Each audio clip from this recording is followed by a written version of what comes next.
ของแซ่บแล้วแต่ผู้มักครับมักไผมักมันแต่ละคนมักบ่คือกันมันก็คือความสุขที่คนเฮามีบ่ซ้ำกันนั่นล่ะครับบางคนมีความสุขที่ได้กินอาหารหรูๆแพงๆวิวหลักแสนหลักล้านแต่บางคนแค่ได้กินข้าวฝีมืออีพ่ออีแม่ได้กินข้าวน้ำทงน้ำนาแนวกินเก่าๆที่อีพ่ออีแม่พากินมันก็สุขใจแล้วครับ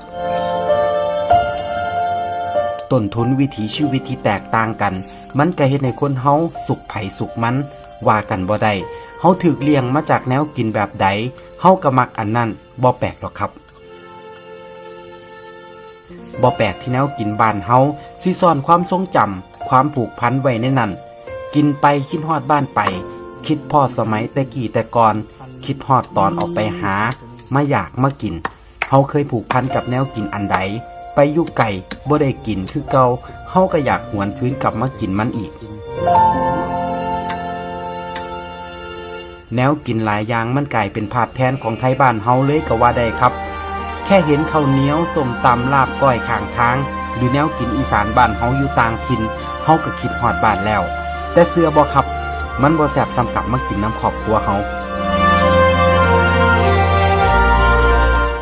บ่เคยบอกว่าแนวกินบ้านเฮาดีกว่าไทยอื่นแค่อยากบอกว่าสำหรับเฮาแล้วแนวกินฝีมืออีพ่ออีแม่แซ่บที่สุดสำหรับเฮาเท่านั้น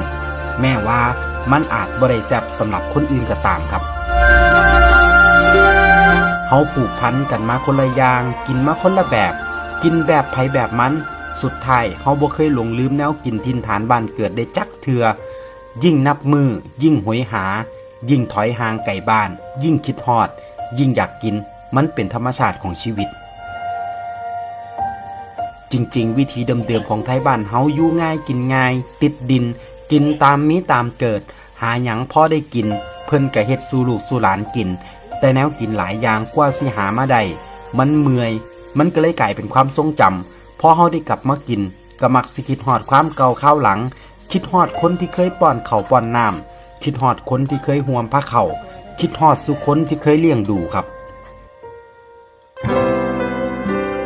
เฮาบ่ได้มักแนวกินซื่อๆดอกครับจริงๆแล้วปล่อยให้ร่างกายหิวกินหยังก็แซ่บเบิดแต่ที่เฮามักแนวกินบ้านเฮาเพราะความผูกพันความทรงจำและรสชาติที่เฮาคุ้นเคยครับ